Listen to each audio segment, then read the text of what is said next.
Quand il viendra l'Esprit de vérité, il vous enseignera toutes choses. Quand il viendra l'Esprit de vérité, il fera de nous des témoins de Jésus-Christ, des témoins du Dieu vivant, des témoins de sa parole. Quand elle viendra, la Shekinah, elle nous enseignera toutes choses. Elle nous enseignera la vérité sur Jésus-Christ.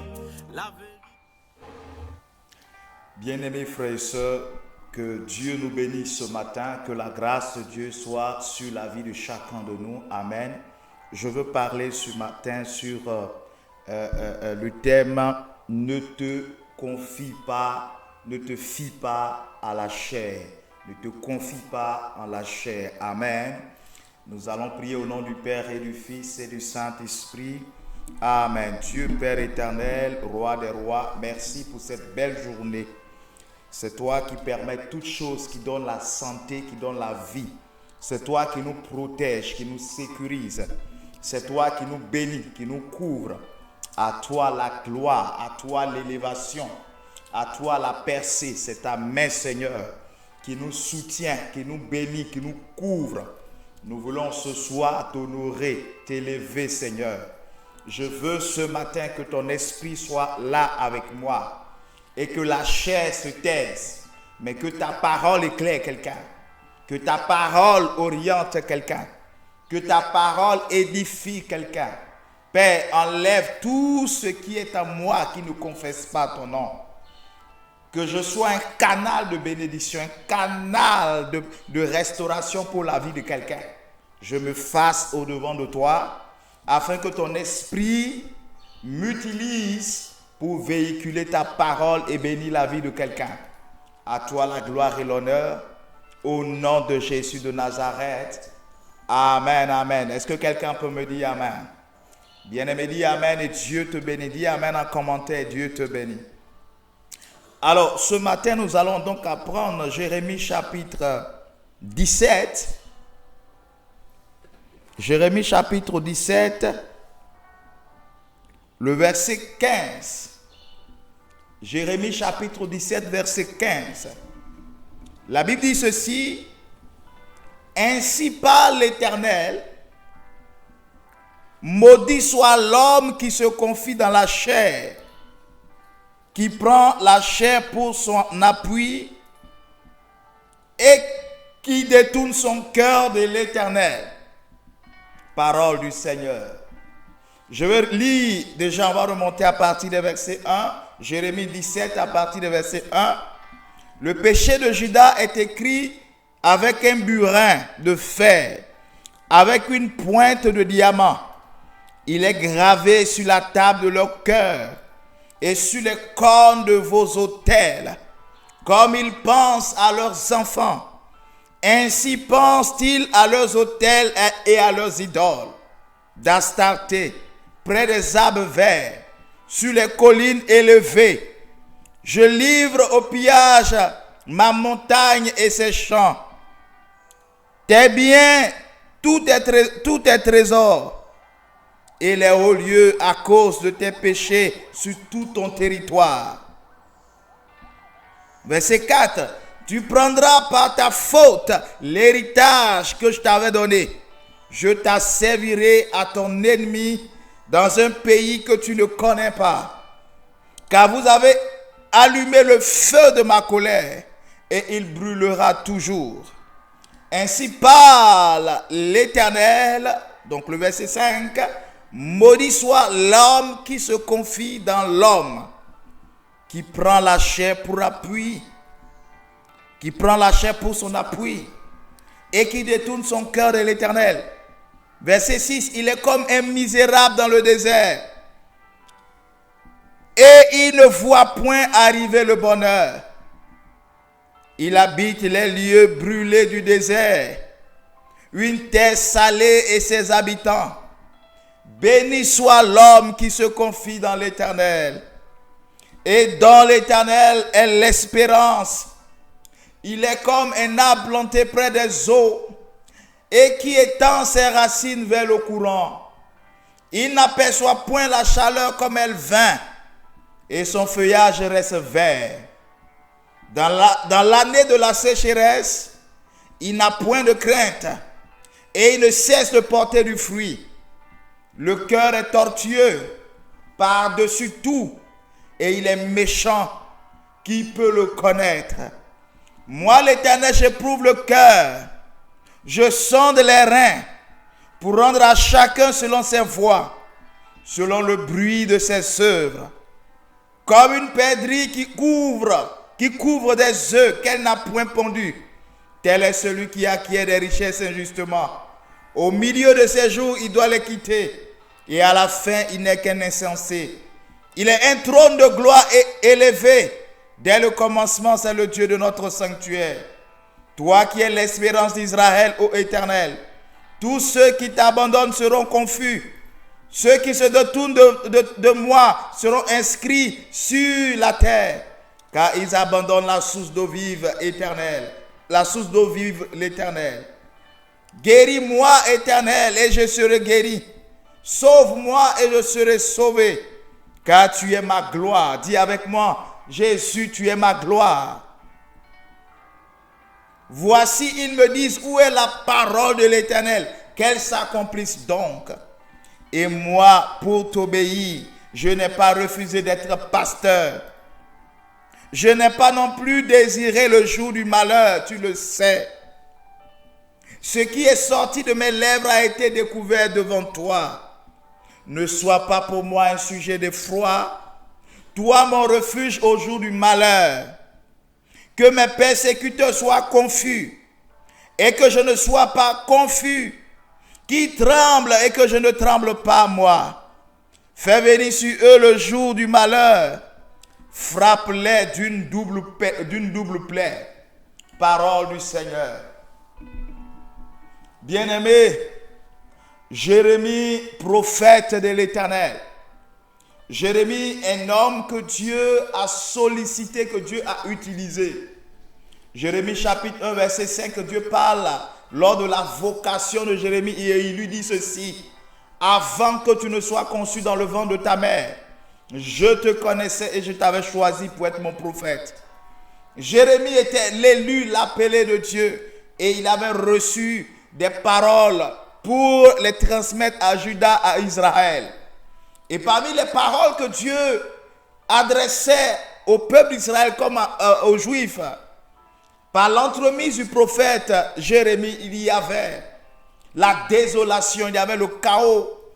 Dieu prophétisait, il prédisait la déportation en Babylone. Il prédisait une période où le peuple d'Israël sera carrément dévasté. Une période où le temple de Jérusalem sera renversé. Une période où le peuple d'Israël allait tout perdre et se retrouver esclave pendant des décennies, voire des centenaires.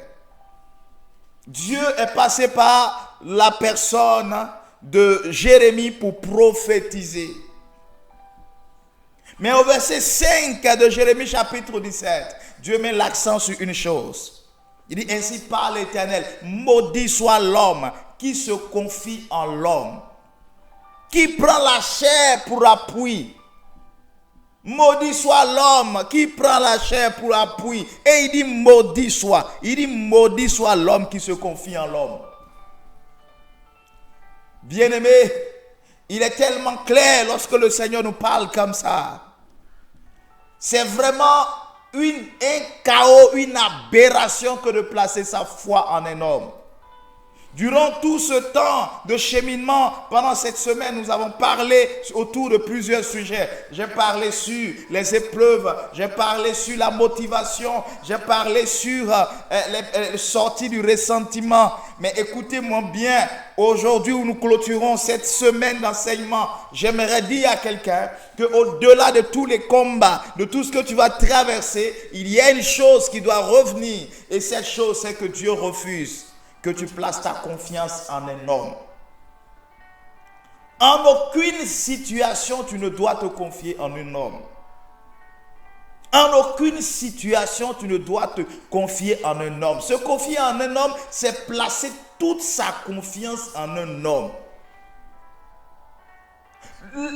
La déchéance, la désolation, la trahison ou encore la déception, toutes ces choses arrivent parce que l'homme essaie de placer sa confiance en son prochain. Nous pouvons aimer notre prochain, manifester une limite de confiance à l'endroit de notre prochain en ne le soupçonnant pas de mal. Car 1 Corinthiens chapitre 13 dit que l'amour ne soupçonne pas de mal. C'est-à-dire que lorsque tu aimes ton prochain, tu ne peux pas être dans une suspicion vis-à-vis de ton prochain par rapport à une vie de péché, par rapport à quelque chose que ton prochain aurait fait contre toi ou contre quelqu'un. La présomption d'innocence est une faculté qui se dégage de l'amour que nous avons pour le prochain. Gloire à Jésus. Donc en cet état des choses, tu ne dois pas soupçonner ton frère parce que tu l'aimes.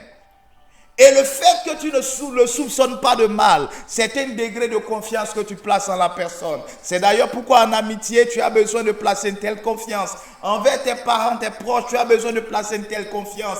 Dans ton foyer, tu as besoin de placer une telle confiance en l'être chéri, en l'être aimé. Mais il y a la limite possible, la limite probable qui est une limite humaine. Mais lorsque la Bible dit de ne pas placer sa confiance en l'homme, c'est-à-dire c'est toute sa confiance, c'est toute son assurance. Et Dieu dit maudit soit, parce qu'il y a des hommes qui placent toute leur assurance en des hommes. Ça veut dire que l'une des graves malédictions que Dieu propage sur la planète, sur la terre, dans l'univers, c'est lorsqu'un homme place sa confiance en un autre homme. C'est lorsqu'un homme se fie à un autre homme. Et le fait de placer sa confiance ici, c'est quoi? C'est le fait de reconnaître que l'homme est son pourvoyeur en quelques mots, que l'homme est sa providence, que l'homme est sa sécurité, que l'homme est sa bénédiction, que l'homme est son pouvoir, que l'homme est celui qui est à la base de tout.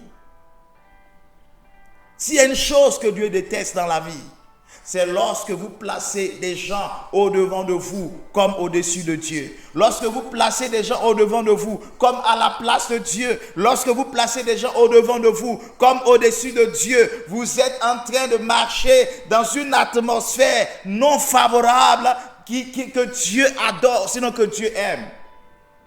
Il dit maudit soit quiconque place sa confiance en un homme. Bien-aimé, qui que tu sois, tu dois apprendre à faire la part des choses. Qui que tu sois, tu dois apprendre à faire la part des choses. Il y a un minimum de respect, de considération, de confiance que tu donnes à ton prochain. Mais ne fais pas totalement confiance en plaçant ta garantie, ta sécurité tout entière en une personne. Et voilà pourquoi plusieurs sont dans la traîtrise ou bien sont sujets de traîtrise, de trahison. Voilà pourquoi plusieurs reçoivent des poignards dans le dos. Parce qu'ils ont placé totalement leur confiance en un homme.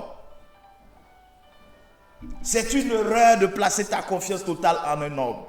Même dans l'armée, même si tu es un général et qu'il y a des soldats qui sont tellement soumis, il ne faut pas. Tu peux placer ta confiance en un homme. Mais lorsque je dis, c'est de ne pas donner toute ta confiance. Hier, je disais à une de mes filles au téléphone, je lui ai dit, ma fille, fais très attention. Parce que tu peux te retrouver dans une situation de faiblesse. Parce qu'on en parlait, j'étais en train de la fortifier en parole par rapport à sa vie spirituelle. Et je lui dis, tu peux être avec quelqu'un qui est un frère en Christ. Ou bien même un homme de Dieu. Ou une personne. Et puis vous allez passer, tu vas dire non, comme c'est mon frère en Christ. Comme c'est un homme de Dieu, donc on peut se coucher dans le même lit, il n'y aura rien. J'ai dit attention, il ne faut pas jouer à ce jeu. La confiance, comme dit Proverbe, n'exclut pas le contrôle. La confiance n'exclut pas le contrôle.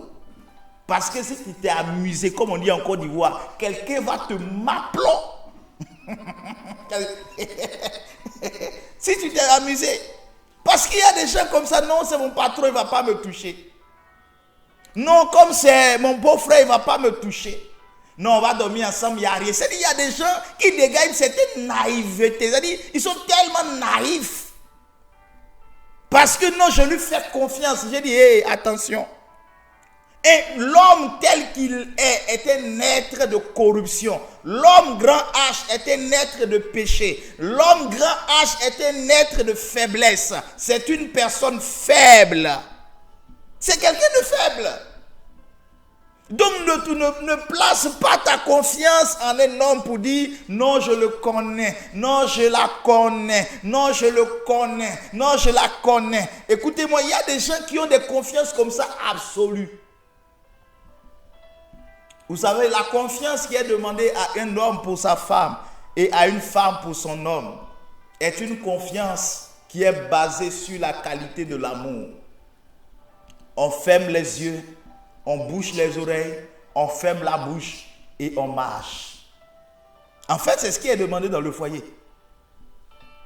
Sinon, souvent, toi-même, la personne même que toi-même tu as épousée, surtout les femmes, la partie où on dit, on fait qu'on a promesse de vœu là, comment on dit ça, échange de consentement. Toi-même, tu sais que avant le mariage, la semaine avant ça, tu as découvert des messages dans son téléphone. Ou bien vous avez fait des histoires au sujet de telle personne, au sujet d'une autre femme. Et puis quelques semaines après, devant le maire ou devant le prêtre, il dit, je te promets fidélité et amour, jusqu'à ce que la mort nous sépare. Toi-même, tu sais que l'homme là ne dit pas vraiment la vérité. Parce que tu sais que jusqu'à ce que la mort vous sépare, il peut trahir son serment. Tu le connais, il est habitué à trahir son serment. Mais la confiance que tu lui places, c'est une confiance qui est empreinte, qui est remplie d'amour, qui t'amène à fermer les yeux, à fermer les oreilles et à fermer la bouche. En d'autres mots, tout ce qu'on va me conter ou me raconter, tout ce que je pourrais voir, j'essaie d'ignorer. Amen. La confiance qu'on peut placer en un homme est une confiance qui devrait ne jamais oublier la capacité, sinon le fait de se dire que l'homme là, le fait de se dire que l'homme là, il a des faiblesses. Et quand je parle d'homme ici, c'est avec grand H. Donc quand tu fais confiance en quelqu'un, cela n'exclut pas le fait, n'exclut pas le contrôle, la prudence. Tu te dis, je lui fais confiance, c'est vrai, mais comme c'est une personne faible, tout peut arriver. Vous savez quoi, je vais vous donner une histoire, je vais parler dans trop de détails. Je vais vous donner une histoire. Dans une entreprise, voici, il y a comme un truc, un vol, quelque chose comme ça, qui se passe dans l'entreprise. Et puis le patron, qui a son enfant dans l'entreprise, il s'est dit, non, moi, ça, la chose qui s'est passée, le détournement là, le vol là, ne peut pas venir de mon enfant. Donc il soupçonne des employés qui seraient à la base de cette fuite d'argent. Il remue ciel et terre pour essayer d'intimider les gens pour qu'on parle, personne ne parle. Et il procède à certaines pratiques pour que ces pratiques-là, il y a des pratiques africaines là qu'on fait pour désigner un voleur, pour désigner quelqu'un qui a commis une action. Donc il procède à ces pratiques dans l'espoir que le sort tombe sur les employés qu'il indexait. Et voilà la surprise générale. À son grand désarroi, ça tombe sur son propre enfant. Ça tombe sur son propre enfant.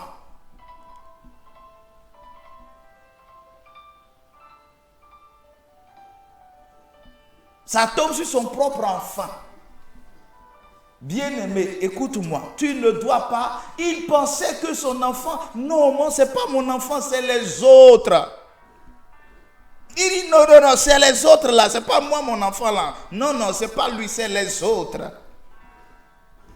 Tu peux avoir confiance en ton enfant. C'est comme quelqu'un, on vient, on te dit non, ton enfant a fait ci. On l'a vu fumer la cigarette. On l'a vu faire ci. Il dit non, moi mon enfant. Jusqu'à tu veux frapper les gens parce que les gens ont dit qu'ils ont vu ton enfant fumer la cigarette.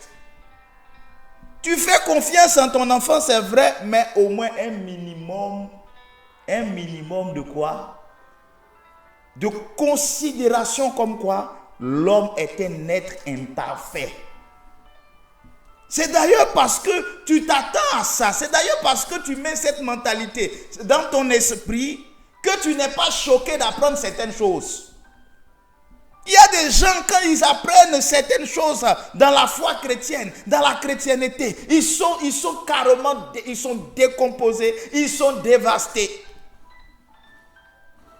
Non, au Vatican, il y a telle personne qui a été pédophile, il y a telle personne dans telle église qui a été homosexuelle, dans une église qu'on appelle anglicane, je ne sais pas, à Londres, ou bien aux États-Unis ou ailleurs, ils ont célébré le mariage homosexuel au sommet de l'église, tel homme de Dieu a fait ci, il y a telle personne a fait ci, voici tel scandale, tel système, mais puis ta foi est carrément morte. Tu n'as pas compris que ces personnes sont juste des modèles pour toi, mais elles ne sont pas tes seigneurs.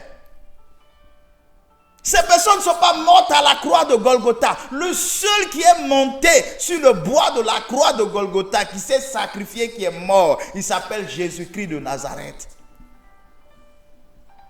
Si tu voyais Jésus de Nazareth, le socle de ta foi, faire autre chose qu'il ne prêchait dans l'évangile, alors tu peux être déçu.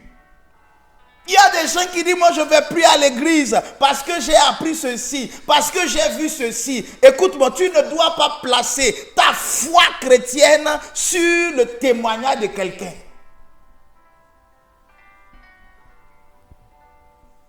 Non, comme c'est mon papa spirituel là, non, je ne peux pas faire ça. Donc, le jour où tu apprends qu'il a fait quelque chose, non, moi je ne vais plus dans son ministère. Non, il n'est plus mon papa. Non, je ne vais plus dans cette paroisse. Non, je ne vais plus dans cette église. En fait, tu n'as pas compris. Toi, tu avais placé toute ta confiance en la personne. Voilà comment des chrétiens aujourd'hui édifient. Ils élèvent des hommes de Dieu comme des divinités. Ils élèvent des hommes de Dieu à la place de Dieu. L'homme est connaturel au péché. L'homme est un être de péché. L'homme est un être faible. Un être qui est soumis à la finitude. Un être qui est soumis à la corruption de la chair. Dis-moi amen et envoie le cœur. Arrête de placer ta confiance dans les hommes. Bien-aimé, je me rappelle, au début de mon ministère, c'était au renouveau charismatique. Et il y avait un frère que je prenais en modèle parfait. Quand je le voyais Jésus-Christ. Je le voyais le frère comme Jésus-Christ. Jésus-Christ. Il était tellement simple, tellement humble, tellement effacé, tellement bien. Il était un modèle pour moi. Quand je le voyais, j'étais content. Et puis un matin de source sûre, quelqu'un me rapportait des actions qu'il aurait faites. Donc, en un mot, sa copine,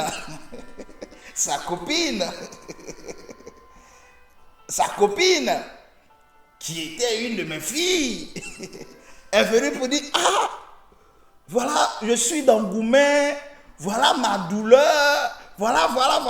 Donc, j'ai dit, attention. Donc, Jésus, petit J, il fait ça aussi. Il a gros quand il a copine.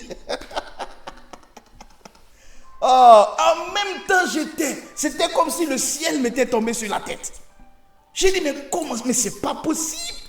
Comment les chrétiens, même Dieu me dit, toi tu n'as rien encore vu. Attends, tu vas voir. Tu dis, mais comment les chrétiens même, afin de Dieu, on vient là, où on va être des modèles. Voilà quelqu'un aussi qui n'est pas un modèle. Et moi, dans mon cœur, j'ai commencé à juger la personne. Dieu dit, petit, tu n'as rien vu. Sur le piédestal de ma vie de chasteté, où moi j'ai abandonné le péché, j'ai arrêté la drogue, la cigarette, les femmes, ma vie est nouvelle, je suis un enfant de Dieu, un serviteur de Dieu, un grand dans le Seigneur. Dieu dit, tu n'as rien encore vu. Mais avec le temps, depuis cette époque-là, Dieu m'a montré que les hommes sont des modèles.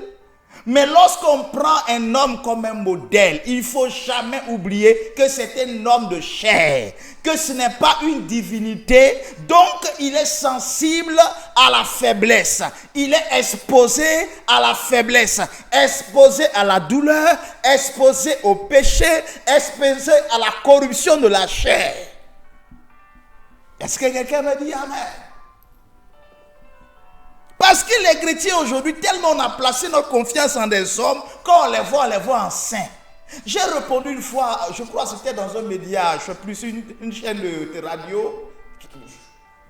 C'est pas sur la, oui, je crois que c'était sur la radio nationale catholique, peut-être en 2014 comme ça, je ne sais pas, au cours d'une émission. Et j'ai dit aux gens, l'Église est une institution humano-divine. Voilà l'une des définitions que le droit canon de l'Église catholique donne à l'Église, comme Église, Ecclésia, voilà, une définition juridique, ou si vous voulez canonique. L'Église est une institution humano-divine. Humano, ça veut dire une institution qui regroupe des hommes, mais qui est régie par Dieu. Donc l'Église, je reprends, l'Église est une institution humano-divine. Donc l'Église est une entité, une institution qui regroupe des hommes, mais qui est régie, qui est impulsée, qui a pour chef Dieu. Dieu est le chef de l'Église, il est la tête de l'Église. Mais les gens qui sont dans l'Église, c'est des hommes. Citez-moi un homme qui est bon. Citez-moi un homme qui est bon. Il n'y a pas d'homme qui soit bon. Même le pape François ou les papes avant lui se confessent. Ils ont des confesseurs. Il n'y a pas un homme sur la terre qui soit quelqu'un qui est exempt de péché. Peu importe sa taille. Padre Pio était pécheur. Qui encore? Osborne était pécheur. Je prends dans toutes les couches de Idaosa était pécheur. Tout le monde est pécheur. L'église n'est pas une entité de saints, parce qu'il y a des gens, et surtout certaines églises à côté, pour certaines qui n'ont pas encore compris, qui débutent il y a juste quelques mois.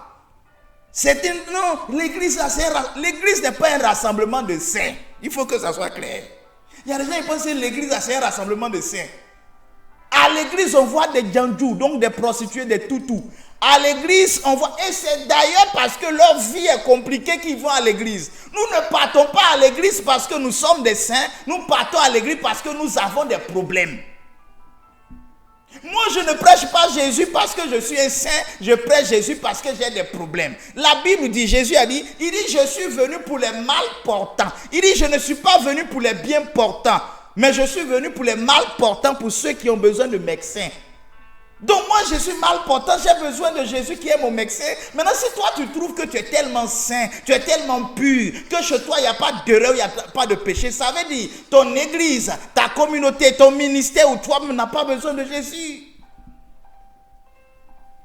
Et c'est pourquoi c'est l'Esprit de Dieu qui conduit l'église. L'église n'est pas une entité sainte.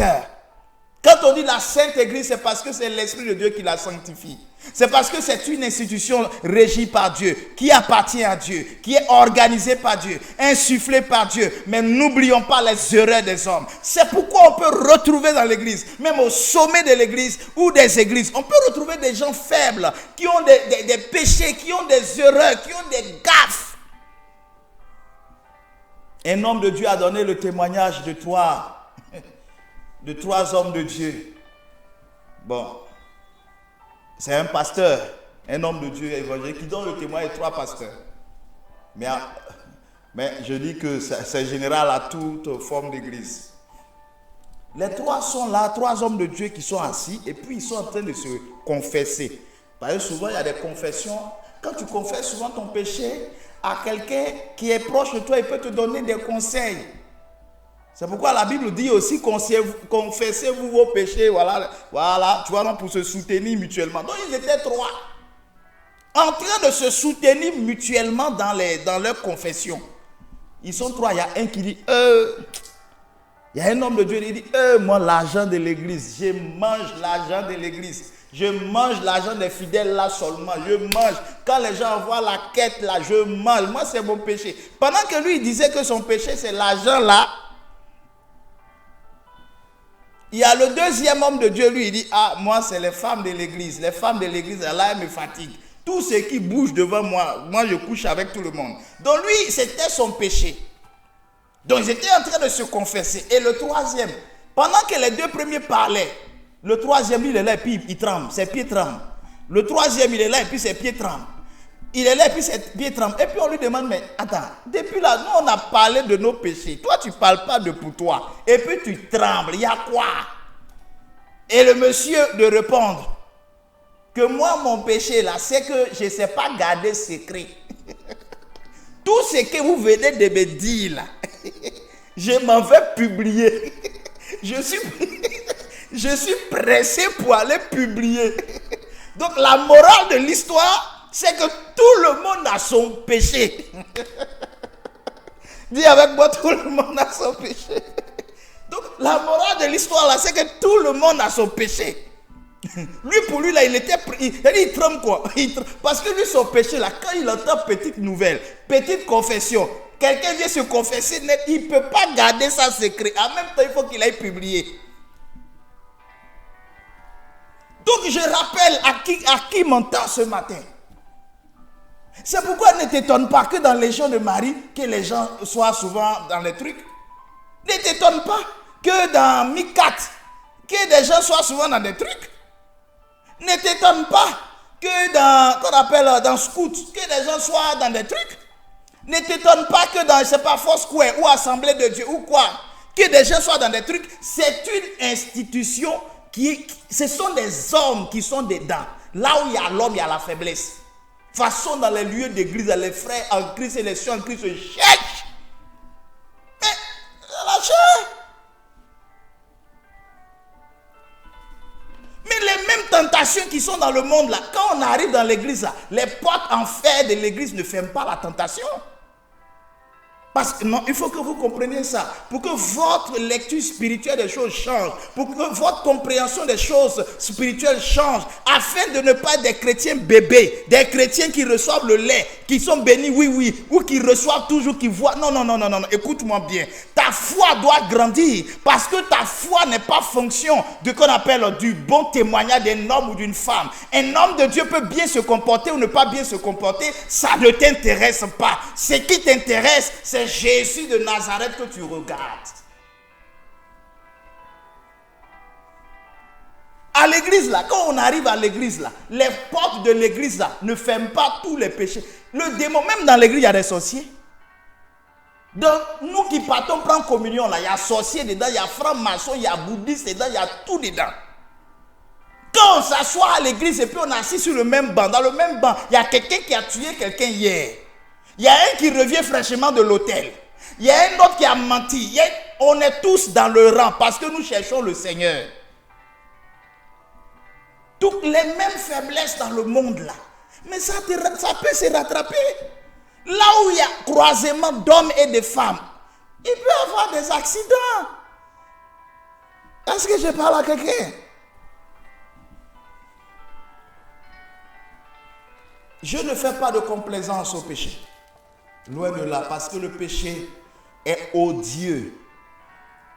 Et Dieu dit dans la parole qu'il aime le péché, mais il hait le péché. Je hais le péché sous toutes ses formes. Et actuellement, je hais l'homosexualité, je hais toutes ces formes de péché. Je suis tellement insurgé contre ce qui est en train de se faire actuellement au niveau au niveau de la France par rapport aux joueurs du PSG. Je vais m'arrêter là pour ne pas que le robot de Facebook là, capte certaines informations pour bloquer mon direct. Maintenant, là, c'est comme ça. Hein? On dit la liberté d'expression là n'est pas totale. Hein? Mais je m'insurge contre ça. Un péché, c'est un péché. Et la modernité ne doit pas, ou la philosophie ne doit pas nous faire philosopher sur un péché. Un péché, c'est un péché. Et un péché détruit l'âme et sépare l'homme de Dieu. Et Dieu dit dans sa parole que le salaire du péché, c'est la mort. Mais le don gratuit de Dieu, c'est la vie éternelle. Nous ne pourrons jamais nous taire sur les œuvres stériles des ténèbres, qui sont les œuvres de la supercherie, les œuvres de l'impudicité, les œuvres de l'impureté. Nous avons été envoyés en mission pour dénoncer les œuvres du diable et pour annoncer le règne du Saint-Esprit, l'air de la grâce qui nous donne accès au ciel et à la vie éternelle.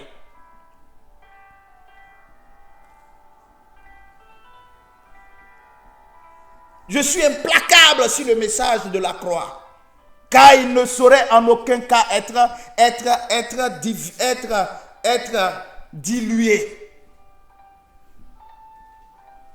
Mais ce que je dis, c'est que pour grandir spirituellement, tu dois comprendre cette parole, de ne pas placer sa confiance en un homme. Parce que ton témoignage chrétien est basé sur la vie d'un homme. Paul est le seul dans la Bible qui a osé dire à ses enfants spirituels, soyez mes imitateurs.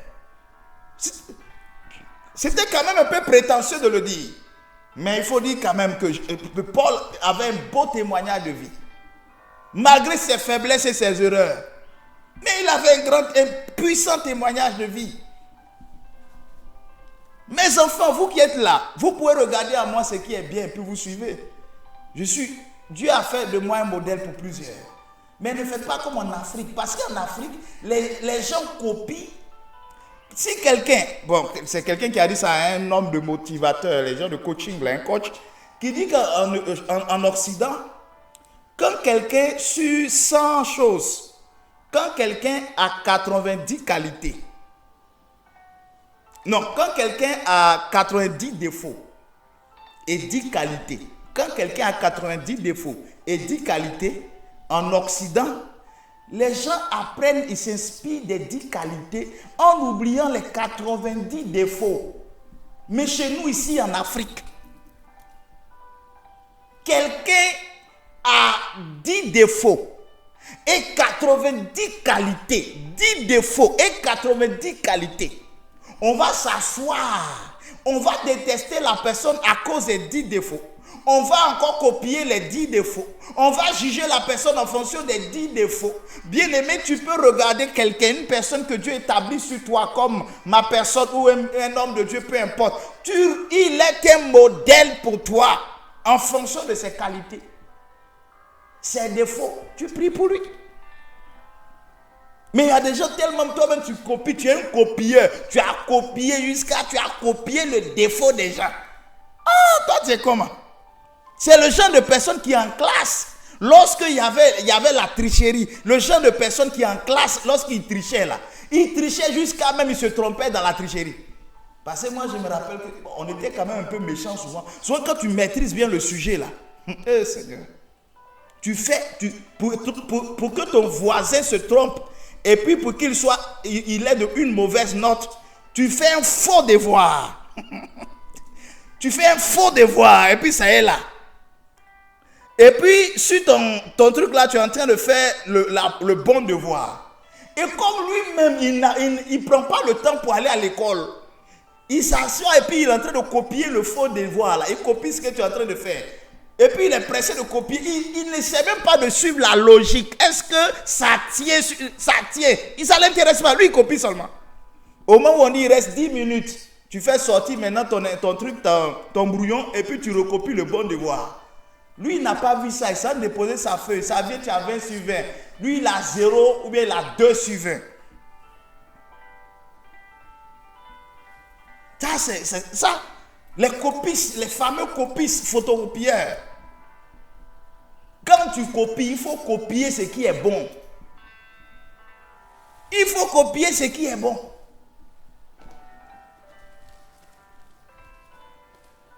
Ta croissance spirituelle est fonction de cette élévation des choses dans ton esprit. Si ton esprit est élevé comme ça et comprend les choses comme ça, tu as une croissance spirituelle et rien ne pourra briser ta foi.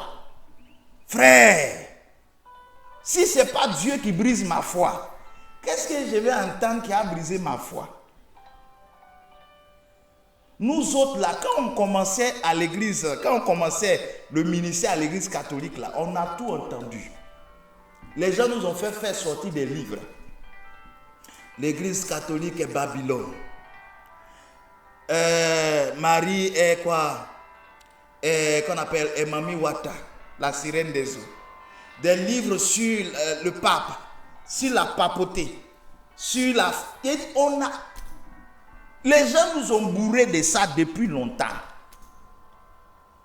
Et puis on connaît la vérité, on marche, on est avec Jésus. Parce que c'est Jésus qui nous... on est avec Jésus. C'est quoi tu as fait encore qui a brisé ma foi? Il y a des chrétiens qui sont là. Quand on dit quelque chose, ils vont voir une vidéo sur Facebook. Non, on a retrouvé un tombeau. Le tombeau là, il paraît que c'est en Éthiopie. Le tombeau là est le tombeau de Jésus. On a vu les os. En même temps, il est paniqué. L'église nous a menti. Les hommes de Dieu nous ont menti. Leur foi tremble. Ta foi tremble sur quoi? Un temps, c'était un discours qui pullulait sur les réseaux sociaux. Est-ce que Jésus a fait 3 jours dans le tombeau? Non, il a fait 1 jour. Non, il a fait 2 jours dans le tombeau. Quand on calcule, il a fait... En quoi est-ce que ça m'intéresse? Ce qui m'intéresse, il est mort. Il était dans le tombeau. Il est sorti vivant du tombeau. Il m'a sauvé. Tout le reste là, je m'en fous. Quand tu vas en Palestine et que tu t'en fais, comme on appelle ça, pèlerinage en Israël là. Les guides là même sont juifs, ils ne croient même pas en Jésus. Pour certains. Pour certains, ils ne croient même pas en Jésus. Et la plupart des juifs ne croient même pas en Jésus. Il y a des chrétiens, beaucoup de chrétiens, mais il y a beaucoup qui ne croient pas en Jésus. Donc si tu veux regarder ça, tu as dit, eux-mêmes où il est né chez eux là, lui-même il a grandi, il est mort ressuscité là-bas, là, et même ne croient pas en lui. Mais toi, tu vas te choquer pour rien. Écoute-moi, ce n'est pas les assertions des hommes, ce n'est pas la réflexion philosophique qui te donne la foi ou qui booste ta foi. Ta foi est déterminée par une rencontre. Je dis bien une rencontre. C'est pourquoi quand je prêche, je dis toujours aux gens, je dis la conversion, ce n'est pas une affaire de non, je suis baptisé, je suis confirmé, je suis marié. C'est pas ça d'abord. La conversion, ce n'est pas une affaire, non, je prêche, je parle de Jésus, c'est pas ça d'abord. La conversion, ce n'est pas une affaire, non, je change de vie, ça ne me plaît pas, j'arrête, je veux marcher avec Dieu. Moi, quand je suis dans le péché, c'est bizarre. Ce n'est pas ça d'abord. La conversion est basée sur une rencontre. C'est la rencontre là qui détermine tout. Posez la question à l'apôtre Paul. L'apôtre Paul, dans Actes des Apôtres, vers le chapitre 9, si je ne me trompe pas, sur le chemin de Damas, la Bible déclare que l'apôtre Paul fait la rencontre de Jésus de Nazareth. Et là, sa vie n'est plus la même chose. Il est bouleversé en lui-même et totalement, tellement il est bouleversé. Il est rendu aveugle et conduit chez Ananias. 3 jours restant dans l'aveuglement, dans la cécité pendant 3 jours. Et Ananias pria pour lui. Et Dieu ouvrit les yeux de l'apôtre Paul. Et l'apôtre Paul a commencé son ministère. Il n'a pas commencé sur son ministère parce qu'il a vu Pierre en train de prêcher. Il y a des gens qui commencent le ministère parce qu'ils voient un homme de Dieu qui prêchait, qui faisait des miracles, ça leur plaisait. Bien-aimé, je rends toute la gloire à Jésus. J'étais quelque part au fin fond du pays profond, dans mes péchés, dans mes fautes. J'aurais même pas pu penser qu'un jour moi je parlerai de Jésus. Il faut venir me dire non, le frère Jean et toi, ou bien Jean et toi, tu as servi Dieu. De toute façon, il a été gougané, non? Un ancien voyou, hein? Un ancien voyou qui est là. De toute façon, il a été gougané, non? Il faut venir me parler de Jésus. J'étais chrétien, mais il ne faut pas venir me dire, il faut venir me dire non, tu as prêché, j'ai prêché Jésus pour faire quoi? On n'est pas venu à Jésus parce que quelqu'un prêchait et puis ça nous plaisait. On est venu à Jésus parce qu'il y a une rencontre. C'est la rencontre là qui détermine tout. Un moment de ta vie, tu rencontres celui qu'on appelle le Shiloh des Shiloh. Tu rencontres celui qu'on appelle le Narcisse de Saron. Tu rencontres celui qu'on appelle le Lys de Vallée. Tu rencontres celui qu'on appelle le Régéton de la famille de Jessé. Tu rencontres celui qu'on appelle l'étoile brillante du matin. Tu rencontres celui qu'on appelle Jésus de Nazareth. C'est la rencontre avec ce Dieu qui bouleverse ta vie, impacte ta vie et t'emmène dans une autre dimension. Tu n'es pas là pour les beaux yeux de quelqu'un.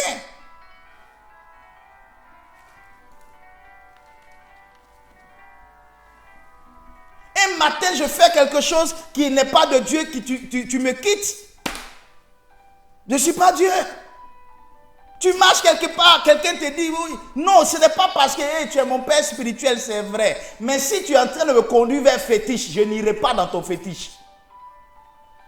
Je ne vais pas aller publier que tu es féticheur. Je vais te dire, ah papa, vraiment, fétiche où tu veux, vraiment, papa, ça là, vraiment. Je vais enlever mes pieds. Souvent, on a suivi les hommes jusqu'à on les suit comme des moutons. Et puis, on se retrouve à faire des choses en fonction des hommes et non en fonction de Dieu. Dieu dit dans sa parole que maudit soit celui qui se confie en l'homme ou qui prend la chair pour appui. Ce n'est pas un homme qui définit ta marche avec le Seigneur. C'est une rencontre. La rencontre de ce Dieu d'amour qui je déclare que si tu ne l'avais pas encore rencontré, tu vas rencontrer Jésus de Nazareth. Sa rencontre va bouleverser ta vie, bouleverser ta marche, bouleverser ton intimité avec lui. Dis amen dans 3 commentaires différents. Et Dieu te visite de là où tu es. Et la puissance de Dieu arrive dans ta vie. Envoie le cœur.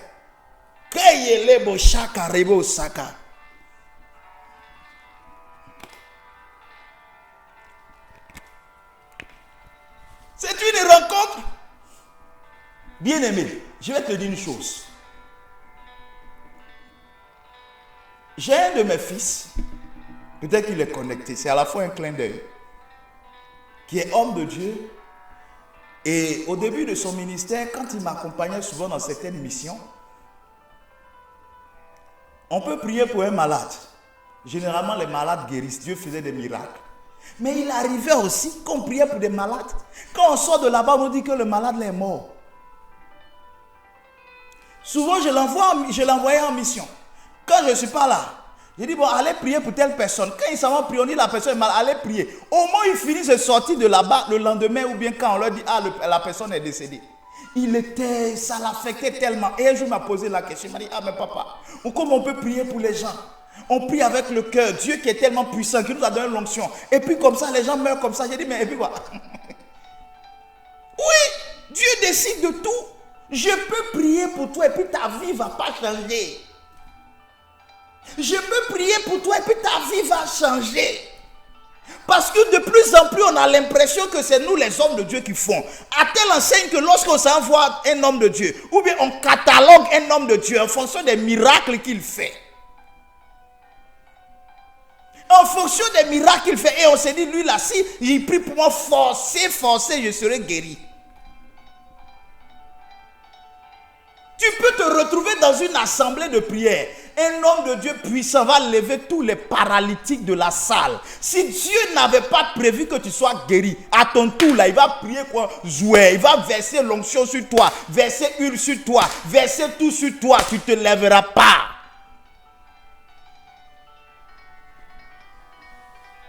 Il peut prier pour quelqu'un et puis il décède, ça fait quoi? Père à son âme, le père Gouaïbo Jean Maurice, un de nos professeurs de théologie, qui disait, il dit, mais lui quand ça arrive, mais attends, tu es allé prier pour quelqu'un, au lieu que la personne guérisse, elle meurt. Mais c'est une bonne chose, ça c'est sa réflexion. Il dit, mais c'est une bonne chose. Ça veut dire que ma prière a accompagné la personne vers le trône de Dieu. Ma prière a accompagné la personne au ciel. Pourquoi m'en vouloir?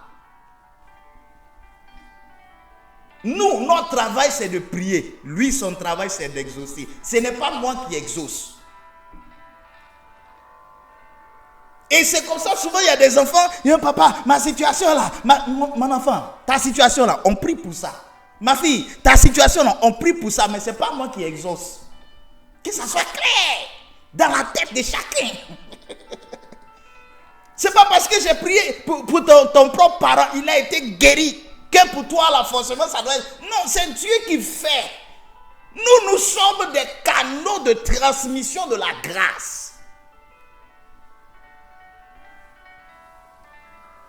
Nous sommes des canaux de transmission de la grâce. Il dit, il sera avec nous. Donc si on a prié, c'est lui qui choisit la forme de comment il est avec nous. C'est lui qui choisit. Est-ce que je parle à quelqu'un? Dis amen. Tu dois alors enlever ta foi que tu as placée sur les hommes. Sur la chair. Je vais aller un peu vers ma fin et je développe pour dire, dans la vie qu'on rentre, en sortant du cadre religieux ou spirituel, il y a des gens qui, vous avez des projets, vous avez placé votre foi en des oncles, en des parents. Voilà pourquoi ces gens-là ne vous aident jamais. Moi j'ai appris ça, ça a été une très grande leçon que Dieu m'a enseignée dans mon ministère. Une très grande leçon. Les fois où j'ai compté sur les hommes, j'ai toujours été déçu. Toujours été déçu. Il dit, quand je te parle là, tu ne comprends pas? J'ai appris à lui faire confiance lui seul. Mais évidemment, en considérant, en mettant ma confiance dans les hommes. Mais j'ai toujours compris que c'est Dieu qui bénit. Écoute-moi, si Dieu veut te bénir, il peut passer même par un inconnu pour te bénir. Il peut passer par un inconnu pour te bénir. C'est pourquoi ta vision ne doit pas être braquée sur un parent, sur une personne. Écoutez-moi bien. J'ai le témoignage d'une de mes filles. J'ai le témoignage d'une de mes filles qui avait offert, à la suite de cette histoire, certains de mes enfants à Abidjan pourraient la connaître, qui avait offert quelque chose qui est toujours là. Et souvent, j'utilise ces choses comme témoignage pour enseigner les gens. Ma fille en question, elle avait besoin d'argent, c'était mon temps pour faire une activité. Et dans les prières en décembre, elle prend une offrande, tout ça, elle vient, papa, il faut prier pour moi. L'année qui va commencer, là, il y a mes affaires, j'ai besoin de finances. Et je prie pour elle et je donne une prophétie claire. Que Dieu va lui donner l'argent pour financer tout. Une parole claire en tout cas sur une certaine délai. Elle connaît qui va lui donner l'argent. Elle avait des oncles, des parents qu'elle a cooptés pendant des années. Ils ont fait des promesses. Personne n'avait fait sortir de l'argent pour lui donner. Un matin, un dimanche matin, elle sort de la messe. En chemin avec son ami pour aller à la maison, son ami, une femme, pour aller à la maison, en chemin après la messe, les deux discutaient, puis elles sont arrivées, elles parlaient un peu, elles ont commencé à parler autour des projets. Et puis elle-même disait, oh, moi-même j'ai tel projet là, j'ai un tel montant, moi-même je ne sais pas où j'ai avoir l'argent. Et puis elle parlait comme ça. Et son ami lui dit, tu dis tu as besoin de combien? Elle dit le montant. Elle dit, mais je vais te donner. Elle dit, oh, mais arrête quand même, arrête. Arrête, il ne faut pas t'amuser. Nous deux là, on est galéré, on est piqué, on n'a pas l'argent. Oui, je te parle d'une forte somme comme ça. Et puis toi, ma copine, on se connaît, toi tu vas me donner. Elle dit, aïe, que j'ai un peu d'argent de côté, c'est pas beaucoup, mais je vais te donner la somme que tu demandes. Le même soir, elle a tiré l'argent. Et elle a donné à ma fille là, la somme qu'elle voulait. Et elle a rendu gloire à Dieu pour son offrande d'action de grâce. Elle a offert cette chose. Mais qu'est-ce qui se passe? Le témoignage de cette soeur, qu'est-ce qu'on retient de ce témoignage? On retient simplement que tu peux vouloir que Dieu te bénisse, mais ne fixe pas des canaux par lesquels Dieu doit te bénir. Il y a des femmes actuellement qui sont là, Seigneur, je veux le mariage. Mais il y a quelqu'un, tu veux que ça soit lui qui te marie. Pourquoi c'est lui qui doit te marier? C'est le mariage tu veux ou bien c'est lui tu veux? Il y a des gens qui ont besoin d'argent pour mon commerce, d'argent pour mes entreprises. Et puis toi-même, tu commences à avoir des idées sur des personnes. Oh, tel parent, soit mon mari, ou bien telle personne, mon patron, telle personne, la banque, telle personne. Toi-même, tu te fixes des chemins par lesquels tu dois être exaucé ou approvisionné. C'est l'argent que tu veux ou bien c'est telle personne que tu veux qu'elle te donne de l'argent. Quel est le but ou la finalité que tu recherches? Alors tu dois comprendre que celui à qui tu dois faire allégeance, celui en qui tu places toute ta confiance, ce n'est pas l'homme, mais le prolongement de la main de l'homme. Car la Bible dit que la Bible dit tout est impossible. Sinon tout est possible à celui qui croit. Ça veut dire que là où l'homme s'arrête, là où la main de l'homme s'arrête, c'est là que la main de Dieu commence. Et Marie pouvait dire que rien n'est impossible à Dieu. Rien n'est impossible à Dieu. Là où la main de l'homme s'arrête, c'est là que la main de Dieu commence. Dieu est le prolongement de la main de l'homme. Donc quand tu pries, arrête de commencer à mettre non, j'attends. Quand tu pries, tu dis Seigneur, bien-aimé, je rends toute la gloire à Jésus. C'est comme ça il m'aide depuis toujours. Quand le mois arrive, même si je sais certaines entrées régulière. Quand le mois arrive, j'ai dit Seigneur, le mois là, c'est pour toi. Comment tu t'occupes de moi? Je ne sais pas. Mais je suis à l'écoute. Souvent, tu as même fait une affaire, c'est-à-dire où l'argent là devait tomber propre. Tu as fait tes projets en fonction et puis à la dernière minute, c'est gâté. Ou bien on te reporte pour dire non, dans 3 mois, on te donne l'argent. Automatiquement, tu fais comment?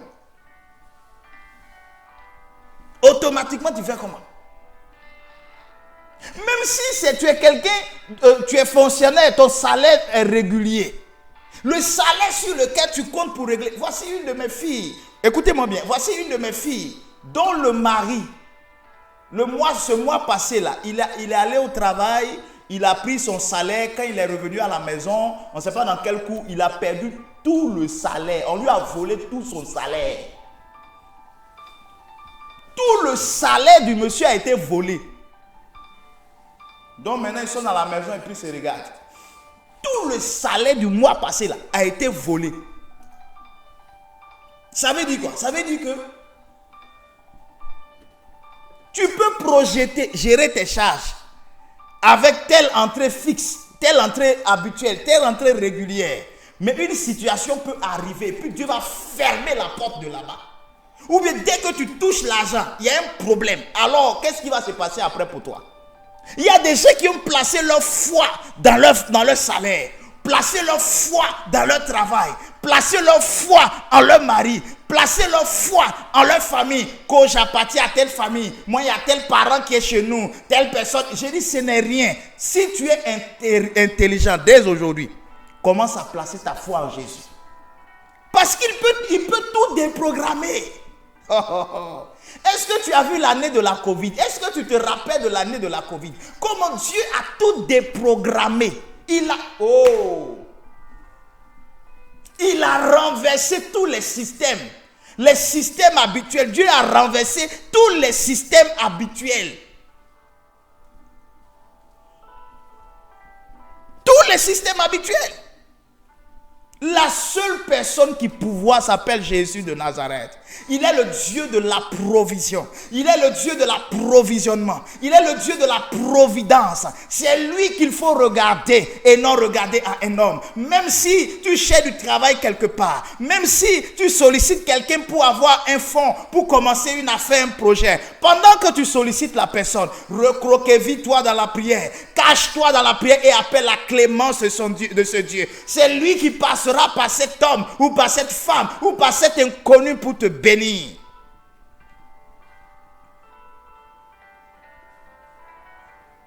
Gloire à Jésus.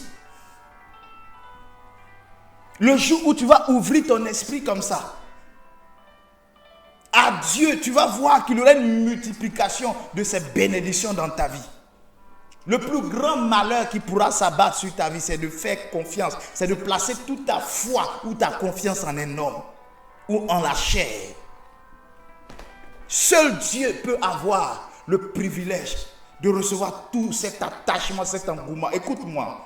Ton père peut t'abandonner, comme dit Ésaïe chapitre 49. Ton père peut t'abandonner, ta mère peut t'abandonner, mais l'Éternel ne t'abandonnera jamais. Il dit, même si une femme oublie le fruit de ses entrailles. Mais avant ça, il pose la question, il dit, est-ce qu'une femme peut oublier son enfant, oublier le fruit de ses entrailles? Même si une femme oublie le fruit de ses entrailles, moi l'Éternel, je ne t'oublierai jamais. Ésaïe 49 à partir du verset 14. Il dit, regarde, j'ai gravé ton nom sur ma main. Pour que je puisse le voir et le lire couramment. Il dit, j'ai gravé ton nom sur ma main. Ton père peut t'abandonner, ta mère peut t'abandonner. Le mari en qui tu as placé ta confiance, parce qu'il y a des femmes là, tellement ils ont placé leur confiance en leur mari, non? Elles se jouent les dangereuses au milieu des femmes célibataires. Oh, moi là, mon mari, tous les jours, mon mari, il est comme ça, il est comme ça. Donc les femmes l'ont dit, bon d'accord, comme tu loues toujours ton mari, nous on voit ce que ton mari même peut faire même. Et puis, on va aller le toucher là-bas, il va se livrer. Non, moi, mon mari là, il est comme ça. Il y a des femmes comme ça, tout en train de vanter le mérite de leur mari. Mon mari, il est comme ci. Mon mari, il est comme ça. Il est trop beau, il est mignon, il est comme ci. Il sait faire l'amour. Quand il me prend, il me soulève. Il m'envoie ici. Il fait tourner il me fait tourner en renta, en tout. Et puis tu parles. Pendant ce temps, tes copines, elles sont là. Arrivé, on va dire, ah, mais le mari là aussi, il doit être bon mari. Hein? On dit, voilà, anniversaire de votre enfant. Tes copines ou quoi arrivent à la maison, elles regardent ton mari, ça c'est chic pain aussi, un bon pain, croustillant, sucré. Donc c'est des expressions ivoiriennes, hein? Ça n'a rien de choses. C'est là, elles vont te montrer qu'elles-mêmes, elles connaissent le code de la boulangerie, comment on fabrique les pains, elles vont te le montrer.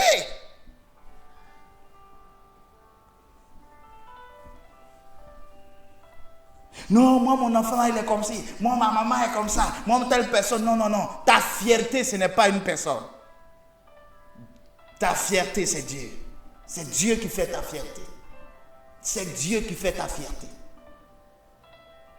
Parce que le mari le plus bon un matin peut dire, je ne veux plus de toi. La femme la plus bonne peut dire un matin, je ne veux plus de toi.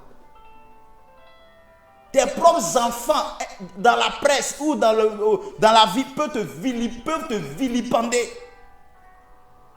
Et à côté de ça, tu peux perdre des êtres chers, perdre une personne qui t'est chère. Qu'est-ce qui va se passer? C'est pourquoi, écoutez-moi, je vais finir par ceci. Quand vous prenez une personne et que vous placez la personne dans votre vie, dans votre cœur, à un niveau plus grand, c'est-à-dire à la place que Dieu aurait pu avoir, Dieu ne tardera pas à vous enlever cette chose ou à vous enlever cette personne. Je reprends. Si vous prenez une personne, vous la placez dans votre vie.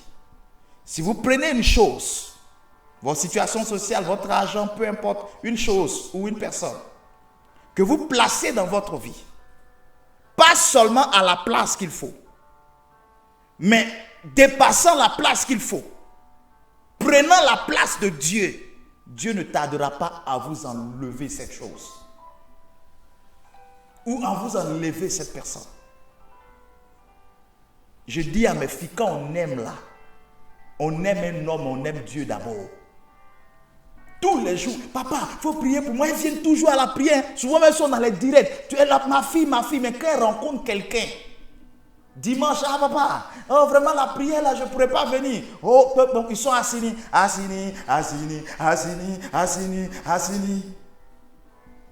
sont à Jacquesville, puis à Grand Bérémy. Ils se promènent, c'est la vie. Ils sont en train de sortir. Ah, ma fille a prié aujourd'hui. Papa, je dois aller avec mon mari quelque part là. Je dois aller. Ok. Dimanche matin, non. J'accompagne mon mari dans la belle famille. Quand ou bien on a rencontre avec ses amis là, on sort un peu. c'est bien. Un matin, nos bureaux là s'ouvrent, ça va s'ouvrir toujours. Quand ta fille vient de se marier, elle va faire des mois, elles vont t'oublier, elles oublient même la prière. Mais on n'est pas pressé parce qu'on sait qu'il y aura un petit pic qui va naître là-bas. Parce que l'homme étant ce qu'il est, et les hommes, c'est-à-dire le foyer étant ce qu'il est, ça va chauffer un matin. Même tout foyer où il y a le bonheur, un matin, ça chauffe. C'est là maintenant, un matin, allô, oui papa, papa mon cœur, nous les papas aussi, papa spirituel, il dit, Yako ma fille, courage, ça va, il t'a fait quoi? Oh là là, courage, oh ma fille, prions, Dieu va t'aider, ma fille. J'ai dit, tout ce que Dieu va te donner comme grâce, comme opportunité, c'est pour toi. Mais ça doit remplir ta vie à un seul niveau. Mais ça ne doit pas dépasser ce niveau jusqu'à ce que ça soit un trésor en quoi tu te fies. C'est pourquoi je dis à une femme, la personne qui fait ta joie, ce n'est pas ton mari. C'est pourquoi je dis à un homme, la personne qui fait ta joie, ce n'est pas ta femme. C'est pourquoi je dis à quelqu'un, la chose qui fait ta joie, ce n'est pas ton âge. La chose qui fait ta joie, ce n'est pas toutes tes réalisations. Mais la personne qui fait ta joie s'appelle Jésus-Christ de Nazareth. Et c'est pourquoi Paul pouvait dire en Romains chapitre 8, il dit, quel que soit ce qui arrivera, rien ne pourra nous séparer de l'amour de Dieu manifesté en Jésus-Christ de Nazareth. Romains 8, verset 37. C'est Dieu qui fait ta joie. Amen. C'est Dieu qui fait ta joie. Ce n'est pas un homme, ce n'est pas l'argent. J'ai connu des gens qui avaient l'argent mais qui étaient tristes. Un homme avait l'argent, mais il ne pouvait pas dormir. Il a construit une grande maison comme ça. Mais il ne peut pas dormir. Quand il rentre dans la maison, il ne peut pas dormir. Il dort ailleurs, partout, mais pas dans sa maison. Il a aménagé dans la maison, il a fait des jours, des semaines, il a essayé. Il ne peut pas fermer l'œil dans la maison. Au début, il pensait que c'était simple, mais après, il a réalisé que c'était sérieux.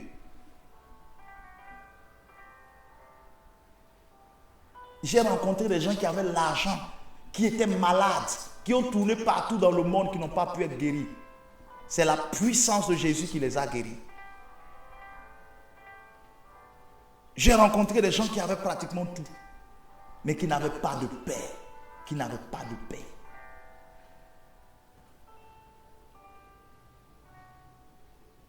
Ta joie, c'est Jésus qui te la donne. Ta grâce, c'est Jésus qui te la donne. Ton existence, c'est Jésus qui la rend heureuse et favorable. Nul ne peut rendre cette existence heureuse si Jésus ne la permet pas. Une de mes filles, une année, est venue me voir. C'était en 2009. En 2009, elle est venue me voir. Très belle femme. Elle m'a dit, papa, je veux me confier à toi. J'ai dit, viens ma fille. Elle me parle de sa vie et elle pleure. Quand tu la vois, elle a tout physiquement, tout financièrement, elle a tout. Mais ça faisait 8 ans, aucun homme n'avait posé le regard sur elle pour dire, je t'apprécie. Tout le monde la fuyait pendant 8 ans. Elle a souffert. Elle se promène comme ça. Et puis elle-même, elle attendait que quelqu'un la salue pour demander son numéro. Personne ne la saluait. C'est comme si elle était enfermée dans une bulle. Toutes les nuits, elle était couchée dans son lit, elle pleurait, elle ne faisait que couler les larmes. Au moins, souvent, il y a quelqu'un, ou bien on te drague, c'est réconfortant. Mais on dit, la femme, elle est jolie. Mais il n'y a pas quelqu'un qui s'approche d'elle. Comment c'est faisable? Bon, évidemment, c'était une question d'esprit, de famille qui faisait ça. Mais elle pleurait. Elle a tout. Quand on la voit comme ça, on dit, ouh, c'est là. Ça doit être la femme d'un grand DG, ou bien la femme d'un grand homme. Mais rien. Pendant 8 ans. Elle s'habille, elle sort comme ça. Souvent, les gens apprécient simplement. Ah, mais vous êtes bien habillée, vous êtes belle, mais personne. Elle avait tout, elle avait l'argent, elle avait tout, mais personne. Bien-aimé, tu peux avoir l'argent, tu peux avoir le poste, tu peux tout avoir. Mais si tu n'as pas Jésus, tu es perdu. Parce que quand tu as Jésus, même quand tu n'as pas d'argent, tu es fier et tu es heureux. Moi, j'ai traversé des moments dans ma vie où je n'avais rien dans mes poches. Mais je prenais la Bible, je le mettais entre mes bras, dans mon bras comme ça. Je mettais la Bible là. Puis je marchais des kilomètres et des kilomètres en Abidjan. Et je partais prêcher l'évangile. Les malades sont guéris, la parole de Dieu est donnée, les gens sont touchés, les démons sont chassés. Et je reprends ma Bible, je la mets ici et puis je chante « Alléluia, mon Dieu est bon, Alléluia, mon Dieu est bon ». Puis je marche encore de Yopougon jusqu'à Niamey en prenant l'autoroute à pied. Parce que ma joie n'était pas déterminée par des finances, par de l'argent qui était dans mes poches. Ma joie était déterminée par le Dieu que j'ai rencontré qui me rendait aussi heureux. Sa présence me rendait aussi heureux. Si tu n'es pas heureux parce que Dieu est là, tu vas tout avoir, tu ne seras jamais heureux. Parce que ta joie, ce n'est pas en fait l'argent qui te donne, c'est Dieu qui te rend heureux. C'est pourquoi même dans ton célibat, tu peux être heureuse. Ou bien être heureux. Même sans argent, tu peux être heureux ou heureuse. Alors que d'autres ont des châteaux, mais ils ne sont pas heureux. C'est Dieu qui donne la joie. C'est lui qui donne la paix. C'est pourquoi il est celui sur qui tu dois t'appuyer pour réussir dans ta vie. Dis-moi Amen. Et je prie pour toi, Abba Père. Merci pour la vie de tes enfants. Je veux te les recommander. Que ta grâce soit avec eux, Seigneur. Et qu'ils se confient en ta présence, en ta personne et non en la chair. Je prie que ton esprit soit avec eux pour délimiter toutes choses dans leur vie et pour asseoir le règne de Dieu, pour asseoir la faveur de Dieu. Restaure leur cœur et leur marche vis-à-vis de toi, afin qu'ils soient des hommes de rencontre, des hommes d'être avec toi et non des hommes d'avoir avec toi. Que leur bien, leur savoir ne soit pas le plus important, mais que ce qu'ils sont, leur identité, leur existence, leur être en toi soit le plus important. Parce que l'important n'est pas ce que nous avons, mais l'important c'est ce que nous sommes. Et c'est toi qui fais d'eux des sacerdoces royaux, des peuples acquis, des nations saintes. Ô Dieu, merci pour tes enfants, restaure-les et bénis-les. Et que la gloire te revienne. Au nom de Jésus. Amen.